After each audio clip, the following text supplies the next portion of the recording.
একদিন হঠাৎ টানেলের ভেতর দিয়ে যাওয়ার সময় এক লোকের গাড়ির উপরে পুরো টানেলটা ধসে পড়ে। সৌভাগ্যক্রমে লোকটা বেঁচে গেলেও তার কাছে বেশি দিন বেঁচে থাকার মতো খাবার বা পানি কিছুই ছিল না। লোকটাকে বাঁচানোর জন্য পুরো শহর একত্র হয়ে যায়, কিন্তু কোনোভাবেই আর লোকটাকে উদ্ধার করা সম্ভব হচ্ছে না। একে একে কেটে যায় কয়েকটা সপ্তাহ। সবাই শেষমেশ ধরেই নেয় লোকটা হয়তো মারা গিয়েছে। শ্বাসরুদ্ধ করে এই গল্পটা আপনাকে জীবনের মানে শেখাবে, এক ফোঁটা পানি বা খাবারের মূল্য বুঝতে শেখাবে। মুভিটা দেখার পর আমার নিজের জীবনের প্রতি যেন ভালোবাসা আরও বহু গুণে বেড়ে গিয়েছে। শুরু করা যাক 2016 সালের কোরিয়ান সার্ভাইভাল সিনেমা টানেলের এক্সপ্লেনেশন। গল্পের শুরুতেই আমরা লি জংসু নামের এক লোককে দেখতে পাই, আর সে একটা গাড়ির দোকানের মালিক। বাড়ি যাওয়ার পথে সে একটা পেট্রোল পাম্পে আসে পেট্রোল নেওয়ার জন্য। সেখানে সে একজন বৃদ্ধ কর্মচারীকে পেট্রোল দিতে বলে, কিন্তু ওই কর্মচারী ভুল করে অনেক বেশি টাকার পেট্রোল দিয়ে ফেলে। আর তার এই ভুলের জন্য ওই বৃদ্ধ লি জংসুকে 2টা পানির বোতল দিয়ে ক্ষমা চায়। এরপর সে গাড়িতে বসে তার স্ত্রীকে কল করে। সে একটা কেক কিনে বাড়ি ফিরছিল, কেননা আজকে তার মেয়ের জন্মদিন। তবে তার মেয়ে একটা কুকুরছানা চাইছে, কিন্তু লি জংসু তাকে বলে এত ছোট বাড়িতে তারা কুকুরছানা নিতে পারবে না। আর এই বলে সে ফোনটা রেখে দেয়। কিছুক্ষণের মধ্যেই সে একটা টানেলের ভেতরে এসে পৌঁছে। এই টানেলটা দিয়ে যাওয়ার সময় হঠাৎ করেই সে কিছু অদ্ভুত শব্দ শুনতে পায়, যেন কেউ এই টানেলটাকে ভাঙার চেষ্টা করছে। তবে এই শব্দটাকে সে ইগনোর করে সামনের দিকে যেতে থাকে, আর এটাই তার জীবনের জন্য একটা কাল হয়ে দাঁড়ায়। হঠাৎ করেই পুরো টানেলের বিদ্যুৎ চলে যায়। লি জংসু তখন কিছুটা ঘাবড়ে যায়। সে পেছনে তাকিয়ে দেখতে পায় টানেলটা ভেঙে যেতে শুরু করেছে। ভয়ে এবং আতঙ্কে সে দ্রুত গতিতে গাড়ি চালিয়ে টানেল থেকে বেরিয়ে আসতে চায়। তবে তার সামনের দিকেও একই অবস্থা। চোখের পলকে পুরো টানেলটা ভেঙে পড়ে তার গাড়ির উপরে। লি জংসু গাড়ির লাইট জ্বালিয়ে দেখতে পায় তার গাড়িটা পুরোপুরি টানেলের উপর চাপা পড়ে গেছে। শুধুমাত্র এই গাড়িতে থাকার জন্য সে এখনো বেঁচে আছে, না হলে এই কংক্রিটে চাপা পড়ে তার মৃত্যু হয়ে যেত এতক্ষণে। লি জংসু দেখতে পায় চারিদিকে শুধু এই টানেলের ধ্বংসাবশেষ আর ধুলাকণা। তার গাড়িতেই টানেলের একটা বড় ফ্যান পড়ে আটকে আছে। সে তার ফোনটাকে খুঁজে বের করে, তবে তার ফোনে কোনো সিগন্যাল নেই। অনেক চেষ্টা করার পর সে গাড়ির এক কোণে একটু সিগন্যাল খুঁজে পায়, আর সাথে সাথে সে ইমার্জেন্সি নাম্বারে কল করে দেয় আর তার পরিস্থিতির কথা জানিয়ে দেয়। তবে লি জংসুর কথা কেউ সিরিয়াসলি নিচ্ছিল না। খুবই ক্যাজুয়ালভাবে তারা কথা বলছে, যেন কিছুই হয়নি। এরপর যখন রেস্কিউ টিম টানেলের সামনে আসে, তখন তাদের টানেলের অবস্থা দেখে একদম হুশ উড়ে যায়, কারণ এটা কোনো সাধারণ দুর্ঘটনা নয়। সম্পূর্ণ টানেলটা ভেঙে চাপা পড়ে গেছে পাহাড়ের নিচে। এখান থেকে কাউকে উদ্ধার করা প্রায় অসম্ভব ব্যাপার। এদিকে সব নিউজ চ্যানেলে খবর ছড়িয়ে পড়ে। আসলে 1 মাসের কম সময় হলো এই টানেলটা চালু হয়েছে, তাতেই এত বড় দুর্ঘটনা। তবে ভালো ব্যাপার হলো নতুন রাস্তা হওয়ায় এই টানেল দিয়ে বেশি লোক যাতায়াত করে না। তবে একজন ব্যক্তি যে টানেলের নিচে চাপা পড়েছে তা মিডিয়া জেনে গেছে। লি জংসুর স্ত্রী টিভিতে দেখতে পায় চাপা পড়ে থাকা ওই লোক আর কেউই নয়, বরং তার স্বামী। আর এটা দেখে সে প্রচুর ঘাবড়ে যায়। অন্যদিকে লি জংসু সেখানে চাপা পড়ে খুবই ঘাবড়ে গেছে। সে বুঝতে পারছে না সে কি করবে। সমস্ত নিউজ চ্যানেল লি জংসুকে ফোন করার চেষ্টা করছে। একজন রিপোর্টার তাকে কল করে কথা বলে, আর যেটা ওই চ্যানেলে ব্রডকাস্ট করা হচ্ছিল। রিপোর্টার তাকে জানায় এই রেস্কিউ মিশনে অনেক সময় লাগবে, তার কাছে যথেষ্ট খাবার আছে কিনা, যথেষ্ট পানীয় আছে কিনা, ইত্যাদি ইত্যাদি। এসব শুনে লি জংসু একদমই অবাক হয়ে যায়। আর এই নিউজটা শুনে রেস্কিউ অফিসার ডিকুং সোজা ওই রিপোর্টারের কাছে যায় আর ফোনটাকে কেটে দেয়। সে বোঝায় তাদের ফোনে কথা বলার কারণে যদি লি জংসুর ফোনের ব্যাটারি শেষ হয়ে যায় তাহলে কি হবে। লি জংসু যদি তাদের সাথে কথা বলতে না পারে তাহলে সে ঘাবড়ে যাবে, প্যানিক করবে, এমনকি তার হার্ট অ্যাটাকও হতে পারে। যদি এর জন্য তার মৃত্যু হয় তাহলে কি তার দায় রিপোর্টার নেবে? ডিকুং অফিসারদেরকে বলে রিপোর্টারদেরকে সেখান থেকে সরিয়ে দেয়। এদিকে লি জংসু রিপোর্টারের কথা অনেক ভয় পেয়ে নিজেই রেস্কিউ টিমের কাছে কল করে। সে প্রচুর রেগে গিয়ে তাদেরকে বলতে থাকে কেন তাকে বাঁচাতে আসছে না, তাকে বাঁচাতে কত সময় লাগবে। ডিকুং তাকে এমন ঘাবড়াতে দেখে প্রথমে তাকে শান্ত হতে বলে, এরপর বলে রেস্কিউ টিম তাকে অবশ্যই বাঁচিয়ে আনবে, তবে তার আগে কিছু প্রশ্নের জবাব দিতে হবে তাকে। সে জিজ্ঞাসা করে সে টানেলের মধ্যে কতটা দূরে গিয়েছিল। লি জংসু বলে আমি প্রায় টানেলের মধ্যভাগে ছিলাম, আমার গাড়ির উপরে একটা ফ্যান ভেঙে পড়ে আছে।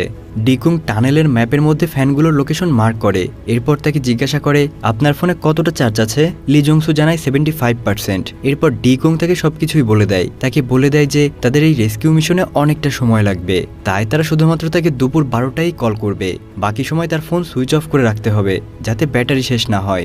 আর তার কাছে যে পরিমাণ পানি আছে তা যেন কমপক্ষে 7 দিন চলে এমনভাবে পান করতে হবে। আর তার কাছে কেক আছে জানতে পেরে তাকে বলে দেয় ওই কেকটা আগে খেতে হবে, তা না হলে সেটা নষ্ট হয়ে যাবে। এসব বলে ডিকুং ফোনটা রেখে দেয়। এখান থেকে আমরা বুঝতে পারি লি জংসুর এই জীবন যুদ্ধে অনেকদিন ধরে তাকে লড়ে যেতে হবে। যে পরিস্থিতিতে সে এক মুহূর্ত কাটাতে পারছে না, সেখানে 7 দিন কাটানোর কথা শুনে সে খুবই হেল্পলেস ফিল করতে থাকে। রেস্কিউ টিম তাদের রেস্কিউ মিশন শুরু করে। আর এদিকে লি জংসুর স্ত্রী তার স্বামীকে ফোন করে। তার কথা ভেবে সে প্রচুর কাঁদতে থাকে। তবে লি জংসু তাকে শান্ত হতে বলে। সে বলে আমার কিচ্ছু হয়নি, আমি একদমই ঠিক আছি, আর রেস্কিউ টিম তো বলেই দিয়েছে তারা 7 দিনের মধ্যে আমাকে বের করবে। এরপর সে তার মেয়ের সাথে কথা বলে, তার জন্মদিনের কেকের আবদার করে তার বাবার কাছে। আবদার শুনে লি জংসু নিজেকে কন্ট্রোল করতে পারে না। তারপর তার স্ত্রী তাকে জানায় সে তার মেয়েকে তার মায়ের বাড়িতে রেখে সে ওই টানেলের কাছে আসবে। ফোনে কথা বলা শেষ হলে লি জংসু গাড়ির লাইটটা অফ করে ঘুমিয়ে পড়ে। এরপর দেখা যায় ওই রেস্কিউ টিমের ক্যাপ্টেন সব মিনিস্টার এবং অন্যান্য লোকজনদেরকে তাদের রেস্কিউ প্ল্যান বর্ণনা করছে। আসলে লি জংসু যেই টানেলের নিচে চাপা পড়ে আছে তার ঠিক পাশে একটা নতুন টানেলের কাজ হচ্ছে।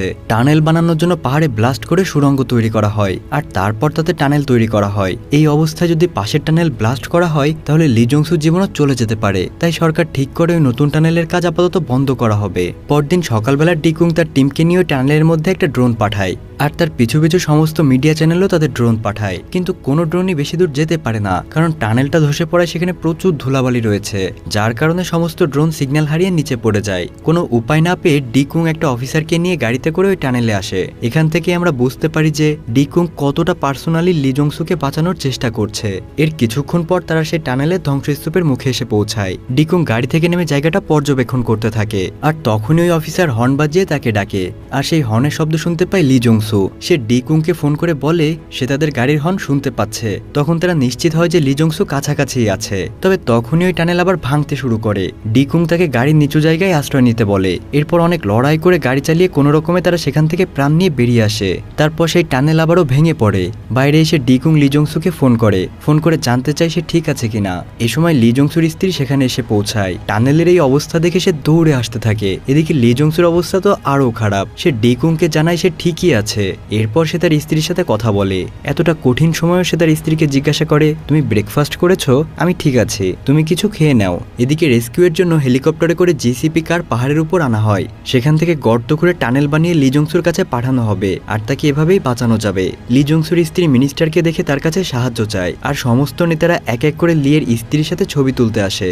সব সীমা ছাড়িয়ে যায় যখন একজন রিপোর্টার তাকে স্মাইল করে ছবি তুলতে বলে। এত কঠিন পরিস্থিতিতে মানুষ কতটা বিবেকহীন হতে পারে তার রিপোর্টারের কথাই খুব ভালোভাবেই বোঝা যায়। এভাবেই 3 দিন কেটে যায়। লি জংসু ঘড়ির দিকে এক দৃষ্টিতে তাকিয়ে আছে, কখন 12টা বাজবে আর সে একটু পানি খেতে পারবে। এরপর 12টা বাজার সাথে সাথেই সে বোতলে ছিপিতে করে একটু পানি নিয়ে তার মুখ ও গলা ভিজিয়ে নেয়। এমন হিসাব করে খরচ না করলে তাকে তৃষ্ণায় মারা যেতে হবে। কেকটা বের করে সামান্য একটু কেক খায়, তারপর সেটাও রেখে দেয় পরে খাওয়ার জন্য।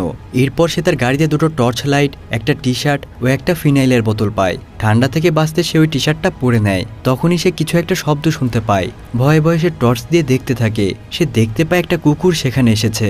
এটা দেখে সে তো একদম অবাক হয়ে যায়, টানেলের এই ধ্বংসস্তূপে কুকুরটা কিভাবে এলো। তবে তখনই সে একটা মেয়ের গলা শুনতে পায়। লি জংসু ওই ফ্যানের মধ্য দিয়ে গিয়ে ফ্যানটাকে ভেঙে অনেক কষ্ট করে ওই গাড়ির কাছে পৌঁছায়, যেখানে অন্য একটা মেয়ে আটকা পড়ে আছে। এই মেয়েটার নাম মিনা, আর কুকুরটা তারই। মেয়েটার উপর একটা বিশাল কংক্রিটের স্ল্যাব পড়ে আছে, তার জন্য সে নড়াচড়াই করতে পারছে না। লি জংসু অনেক চেষ্টা করে, কিন্তু কিছুতেই সে ওটাকে সরাতে পারে না। সে মিনাকে জিজ্ঞাসা করে তুমি ঠিক আছো তো? মিনা তখন জানায় সে ঠিক আছে, শুধু পেটে একটু ব্যথা করছে। মিনা তাকে আরো জিজ্ঞাসা করে আমরা কতক্ষণ ধরে এখানে আটকে আছি? লি জংসু সময় জ্ঞান হারিয়ে ফেলেছে, তাই 3 দিন কেটে যাওয়ার পরও সে বলছে হয়তো 2 দিন কয়েক ঘন্টা হবে। আমাদেরকে বাঁচানোর জন্য রেস্কিউ টিম কাজ চালিয়ে যাচ্ছে, হয়তো 1 সপ্তাহের মধ্যে আমরা বের হয়ে যাব। মিনা বলে আমার খুব পিপাসা পেয়েছে, আপনার কাছে কি একটু পানি হবে? লি জংসু তার গাড়িতে আসে। এই সময় সামান্য একটু পানি যে তার জীবন বাঁচাতে কতটা গুরুত্বপূর্ণ তা বলে বোঝানো সম্ভব নয়। খুবই ইতস্ততা বোধ করলেও সে নিজের কাছে থাকা সামান্য পানির থেকে মেয়েটাকে কিছুটা পানি দেয়। মেয়েটা ওই কুকুরটাকেও একটু পানি দিতে বলে। লি জংসু দিতে অনেক খারাপ লাগলেও বাধ্য হয়ে সে কুকুরটাকেও পানি পান করায়। এরপর মিনা তার বাড়িতে ফোন করতে চায়। এই অ্যাক্সিডেন্টে তার ফোনটা একদমই ভেঙে গেছে, তার জন্য সে লি জংসুর ফোন থেকে তার বাড়িতে একটা ফোন করে। সে তার মায়ের সাথে অনেক কথা বলে। তার মা এবং সে দুজনেই অনেক কান্না করতে থাকে। তবে সে তার মাকে জানায় চিন্তা করো না, কারণ তার সাথে লি জংসুর মতো একটা ভালো মানুষ আছে। তবে আশ্চর্যের বিষয় হলো জীবন মরণের লড়াইয়ের মাঝখানেও মিনাকে তার চাকরির চিন্তা করতে হচ্ছে। সে তার মাকে বলে দেয় অফিসে ফোন করে যেন বলে দেয় সে কয়েকদিন পরেই জয়েন করবে, তাকে যেন কাজ থেকে বরখাস্ত না করে। কথা বলা শেষ হলে মিনা লি জংসুকে বলে সে এখন একটু ঘুমাবে। লি জংসু তার চোখের জল মুছে দিয়ে তাকে ঘুমাতে বলে, আর তারপর সে তার নিজের গাড়িতে চলে আসে। নিজের মেয়ের ছবি দেখে সে একটু খুশি হয়। এরপর লাইট অফ করে নিজেও ঘুমিয়ে পড়ে। কিন্তু কিছুক্ষণের মধ্যে একটা শব্দে তার ঘুম ভেঙে যায়। লাইট অন করতেই সে দেখতে পায় ওই কুকুরটা তার সব কেক খেয়ে ফেলেছে। এটা দেখে লি জংসু পাগলের মতো হয়ে যায়। সে কান্না করে করে চিৎকার করতে থাকে, কারণ বেঁচে থাকার শেষ সম্বল তার এই খাবারটুকু কুকুরটা খেয়ে ফেলেছে। তার এই চিৎকার শুনে মিনা জিজ্ঞাসা করে কি হয়েছে। লি জংসু নিজেকে শান্ত করে বলে, না না কিছু না, একটা খারাপ স্বপ্ন দেখেছি, তুমি নিশ্চিন্তে ঘুমাও। অন্যদিকে লি জংসুর স্ত্রীকে দেখানো হয় সে আর বাড়ি যায়নি, সে এখন এখানেই রেস্কিউ ক্যাম্পে থাকে আর সবার জন্য খাবার বানিয়ে দেয়, শুধুমাত্র এই আশায় যে তার স্বামীকে তারা বাঁচিয়ে আনবে, সে আবার তার স্বামীকে ফিরে পাবে। এদিকে এতটা সময় চাপা পড়ে থাকায় মিনার অবস্থা এখন খুবই খারাপ। সে লি জংসুকে ডাকতে থাকে, তার ডাক শুনে লি জংসু তার গাড়িতে আসে। মিনা তাকে বলে তার উপর পড়ে থাকা এই কংক্রিট তাকে এখন যন্ত্রণা দিচ্ছে, আর সে লি জংসুর কাছে একটু পানি খেতে চায়, কারণ মিনাকে দেওয়ায় সব পানিটুকু সে শেষ করে ফেলেছে। লি জংসুর ইচ্ছাই হচ্ছিল না তার কাছে থাকা পানিটুকু তাকে দিয়ে দেওয়ার জন্য, তবুও শুধুমাত্র মানবতার খাতিরে তার গাড়িতে যায় বোতল আনতে। যখন সে ফিরে আসে তখন মিনা আর কোনো কথাই বলছে না, সে বারবার মিনাকে ডাকতে থাকে কিন্তু মিনা কোনো জবাবই দেয় না। সে চেষ্টা করতে থাকে কংক্রিটটা সরানোর, দেখতে পায় একটা রড মিনার পেটে ঢুকে আছে, অর্থাৎ মিনা 3 দিন যাবত এই অসহ্য যন্ত্রণা সহ্য করেই বেঁচেছিল, আর আজ তার মৃত্যু হয়। এটা দেখে লি জংসু খুবই ভেঙে পড়ে, কান্না করতে থাকে। তার এই একাকিত্বে মিনাই ছিল তার একমাত্র সঙ্গী, আর এখন তার সেই সঙ্গীরও মৃত্যু হয়েছে। লি জংসু অনেক ভেঙে পড়লেও সে নিজেকে শান্ত করে। এরপর সে নিজের গাড়িতে ফিরে এসে ডিকুংকে ফোন করে, তাকে তার অবস্থার কথা জানায়। তার কাছে এখন না আছে কোনো খাবার, না আছে কোনো পানি। ডিকুং তাকে বলে ইউরিন বোতলে ভরে তা পান করতে। তখন লি জংসু তাকে প্রশ্ন করে সে কি কখনো তার ইউরিন পান করেছে। ডিকুং জানায় না, তার কখনো দরকার পড়েনি, তবে লি জংসুকে বাঁচতে হলে তাকে এটাই করতে হবে। সমস্ত ঘৃণা ভুলে তার বাচ্চা আর তার স্ত্রীর কথা ভাবতে হবে, তাদের জন্য তাকে বাঁচতে হবে, আর বাঁচার জন্য এটাই তাকে পান করতে হবে। লি জংসু ফ্রাস্ট্রেটেড হয়ে জিজ্ঞাসা করে তারা তাকে কবে রেস্কিউ করবে। ডিকুং তাকে সাহস দিয়ে বলে খুব শীঘ্রই তাকে বাঁচিয়ে আনবে। এদিকে দেখা যায় ড্রিলিং করার কাজ পুরো দমে চলছে, আর ড্রিলটা ঠিক সেখানেই করা হচ্ছিল লি জংসু যেখানে তার লোকেশনটা জানিয়েছে। অন্যদিকে লি জংসু সেখানে একদমই একা, সাথে বলতে তার কাছে আছে শুধু সেই কুকুরটা। নিজেকে শান্ত রাখতে এখন সেই কুকুরটার সাথেই সে কথা বলে। হঠাৎ একদিন সে কুকুরটার মুখে কিছু খাবার লেগে থাকতে দেখে, আর ভাগ্যের কি পরিহাস, সে কুকুরের মুখে লেগে থাকা খাবারের ছোট্ট একটা অংশ খেয়ে ফেলে। এটাই যেন তার কাছে এখন অমৃত।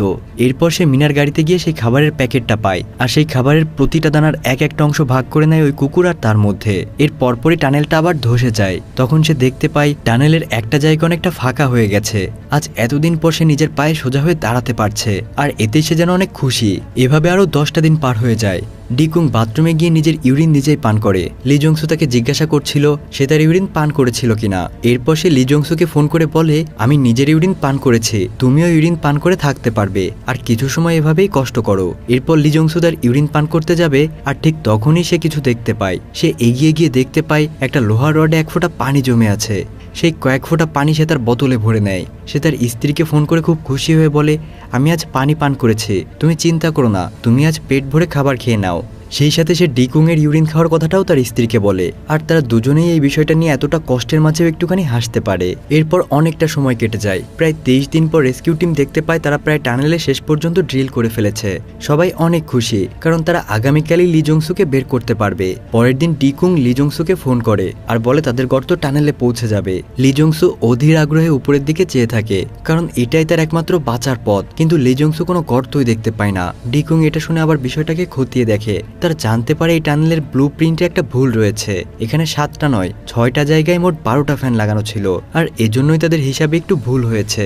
ডিকুং এই কথা লি জংসুকে জানায় আর বলে তাদের আরো কিছুদিন সময় লাগবে, অর্থাৎ এই 23 দিনের চেষ্টা পুরোটাই বৃথা। এটা শুনে লি জংসু নিজেকে ঠিক রাখতে পারে না, চিৎকার করে কাঁদতে থাকে। তার প্যানিক অ্যাটাক হয়। তারপর সে তার স্ত্রীকে ফোন করে বলে আমি নিঃশ্বাস নিতে পারছি না, আমার কথা ভালো করে শোনো, নিজের আর মেয়ের খেয়াল রেখো, কখনোই ভেঙে পড়ো না। এই ক্ষুধা তৃষ্ণার জ্বালা আমি আর সহ্যই করতে পারছি না, আমার কথা চিন্তা করো না, আমার আশা ছেড়ে দাও। তার স্ত্রী বলে প্লিজ উল্টাপাল্টা কিচ্ছু করো না, তুমি বেঁচে থেকো, আমরা তোমাকে বাঁচিয়ে আনবই। ঠিক এই সময়ে লি জংসুর ফোনের ব্যাটারির চার্জও শেষ হয়ে যায়। তার স্ত্রী এসব আর সহ্য করতে না পেরে সেখানেই অজ্ঞান হয়ে যায়। রেস্কিউ টিম তার ট্রিটমেন্ট করে। এরপর আরও অনেকটা সময় কেটে যায়। সেখানে প্রচুর বরফ পড়তে শুরু করে, কাজ যেন আর চলছেই না। ডিকুং তার সমস্ত সাধ্য দিয়ে প্রচুর চেষ্টা করছে তাকে বাঁচানোর, তবে এখন ওপর মহল থেকে যেন হাল ছেড়ে দিয়েছে। এদিকে লি জংসুর অবস্থাও খুবই করুণ, তার শরীরে ক্ষত যেন এখন পচতে শুরু করেছে। তবুও সে তার স্ত্রী আর সন্তানের কথা চিন্তা করে নিজেকে বাঁচিয়ে রেখেছে। নিউজ চ্যানেলে এক্সপার্টরা বসে এটাই বলে যে লি জংসুকে বাঁচানো এখন প্রায় অসম্ভব। এখন তো তার সাথে কোনো যোগাযোগও নেই, কে জানে সে বেঁচে আছে না মারা গেছে। সরকারও আবার পাশের টানেলের কাজ বন্ধ রাখতে চাইছে না শুধুমাত্র একটা লোকের জন্য। এদিকে কাজ করতে করতে এক রেস্কিউ অফিসারের দুর্ঘটনাবশত মৃত্যু হয়, এজন্য সরকার আর রেস্কিউ কাজ চালাতে দিতে চায় না। তবে ডিকুং এর বিরোধিতা করে, কারণ পাশের টানেলের কাজ চালু করা মানে সেখানে ব্লাস্ট করা। আর এখন লি জংসু যদি বেঁচেও থাকে তাহলে পাশের টানেলের কাজ শুরু হলে সে নির্ঘাত মারা যাবে। অন্যদিকে ওই মৃত অফিসারের মা এসে লি জংসুর স্ত্রীকে অনেক কথা শোনায়। তাকে বলে, শুধুমাত্র তোমার স্বামীকে বাঁচানোর জন্য আজ আমার সন্তানের মৃত্যু হয়েছে, না জানি আরো কত মায়ের বুক খালি হবে শুধুমাত্র তোমার স্বামীকে বাঁচানোর জন্য। তুমি কেন মেনে নিচ্ছ না যে তোমার স্বামী এখন মারা গেছে? লি জংসুর স্ত্রীর এসব কথা শুনে খুব খারাপ লাগে। ওই মৃত অফিসারের বাচ্চার চোখের দিকে সে তাকাতেই পারে না, এখন যেন সেও ভেঙে পড়েছে।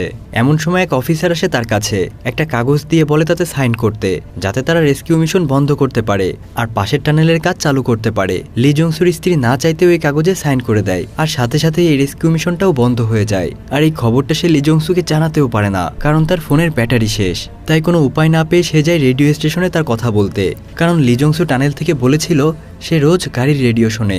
রেডিওতে তখন লি জংসুর স্ত্রী বলতে থাকে, আমি জানি না তুমি শুনতে পাচ্ছ কিনা, তবে আজ আমি পাশের টানেলের কাজ শুরু করার ফর্মে সাইন করে দিয়েছি। তারা এখন রেস্কিউ মিশন বন্ধ করে দেবে, এখন যা করার তোমাকেই করতে হবে। তাদের জন্য অপেক্ষা করো না, ওখান থেকে যেভাবে হোক বের হয়ে আসো, আমরা তোমার জন্য অপেক্ষা করব, আর প্লিজ আমাকে ক্ষমা করে দিও। অন্যদিকে দেখা যায় লি জংসু এখনো বেঁচে আছে, আর এইসব কিছু শুনে সে প্রচুর চেষ্টা করতে থাকে। সে পাগলের মতো অনেক চেষ্টা করে সেখান থেকে বের হবার। এদিকে ডিকুং এখনো হার মানতে রাজি নয়, তাই শেষবারের মতো সে একটা গর্তের মধ্য দিয়ে নিচে যায় রেডিও ফ্রিকোয়েন্সি মেশিন নিয়ে। তবে পাশের টানেল ব্লাস্ট করা হবে বলে তাকে তাড়াতাড়ি করে উপরে তোলা হয়, আর তাড়াহুড়াতে ওই রিসিভারটি সেখানে পড়ে যায়। আর এরপরে সেই নতুন টানেলের কাজে বিশাল ব্লাস্ট করা হয়, ফলে সেই ভাঙা টানেলটা আবারও ধসে পড়তে শুরু করে। লি জংসু নিজেকে বাঁচানোর প্রচুর চেষ্টা করতে থাকে, ছুটতে থাকে তার জীবন নিয়ে, কিন্তু কোনো উপায় না পেয়ে আবারও গাড়িতে ফিরে আসে সে। বারবার হর্ন বাজাতে থাকে সাহায্যের জন্য। এদিকে উপরে ওই মেশিনের ডিকুং ফ্রিকোয়েন্সি রেজাল্ট দেখতে পায়, তাই সবাইকে চুপচাপ থাকতে বলে আর ভালোভাবে পর্যবেক্ষণ করে। আর শুনতে পায় গাড়ির হর্নের শব্দ। ডিকুং লি জংসুর বেঁচে থাকার কথা জানায়, সাথে সাথে পাশের টানেলের ব্লাস্ট বন্ধ করতে বলে। পাশের টানেলের কাজ আবার বন্ধ করে দেওয়া হয়। এরপর আরও 10 দিন কেটে যায়। আজ 35 দিন পর রেস্কিউ টিম লি জংসুকে রেস্কিউ করতে পারে, সাথে ওই কুকুরটাকেও। 35 দিন ধরে লি জংসু মৃত্যুর সাথে লড়াই করেছে। তার অবস্থা খুবই শোচনীয়, তাকে হসপিটালে নিয়ে যেতে হবে। তবে মিডিয়ার লোক তাদেরকে ঘিরে ধরেছে। লি জংসুর স্ত্রী দৌড়ে এসে তার কাছে যায় আর তার কাছে ক্ষমা চায়। স্বামীকে জীবিত দেখে সে অনেক খুশি হয়ে যায়। আর এত কিছুর পরেও নেতার চামচারা এসে বলে লি জংসুকে এখনই হসপিটালে না নিয়ে যেতে, কারণ মিনিস্টার আসবে তার সাথে ছবি তুলতে, আর তারপর তাকে হাসপাতালে নিয়ে যেতে হবে। লি জংসু ডিকুং এর কানে কিছু একটা বলে। রিপোর্টাররা জানতে চায় লি জংসু কি বলেছে। রেস্কিউ হবার পর তার মুখ থেকে প্রথম বলা কথাটা কি। ডিকুং চিৎকার করে বলে, তোমরা সবাই এক একটা গাধার দল, চলে যাও এখান থেকে, এটাই বলল সে। মিনিস্টার এটা শুনে থমকে যায় আর সাহস পায় না লি জংসুর কাছে গিয়ে ছবি তোলার। এরপর লি জংসুকে হাসপাতালে নিয়ে যাওয়া হয়। এদিকে সমস্ত ঘটনার ক্রেডিট সরকার নিজের কাঁধে নেয়, তবে তাতে ডিকুং এর কিছু আসে যায় না। তার মতো লোকেরা এভাবেই নিঃস্বার্থভাবেই নিজেদের ডিউটি পালন করে যায়। গল্পের একদমই শেষে দেখানো হয় লি জংসু আর স্ত্রী গাড়িতে করে বাড়িতে যাচ্ছে, আর সাথে লি জংসু একটা কেক নিয়েছে যেটা সে তার মেয়েকে প্রমিস করেছিল। তারা দুজন এখন অনেক খুশি। তখনই সামনে একটা টানেল দেখে লি জংসু প্রচুর ঘাবড়ে যায়, তবে এবার তার স্ত্রী তার হাতটা ধরে তাকে সাহস দেয়। তারা টানেল থেকে বের হয়ে আসে, আর আজ তাদের এক নতুন জীবনের শুরু হয়। আর এখানেই আমাদের গল্পটা শেষ হয়ে যায়। গল্পটা আমাদের নিজেদের জীবনকে ভালোবাসতে শিখিয়েছে। আশা করি আপনারাও এখান থেকে কিছুটা হলেও মোটিভেশন পেয়েছেন। তো আজ এ পর্যন্তই, আবার ফিরবো নতুন কোনো মুভির গল্প নিয়ে। আর ততদিন পর্যন্ত আপনারা সম্মোহনকে ভালোবাসুন আর আপনাদের ভালোবাসায় আমাকে সম্মোহিত করুন। আল্লাহ হাফেজ।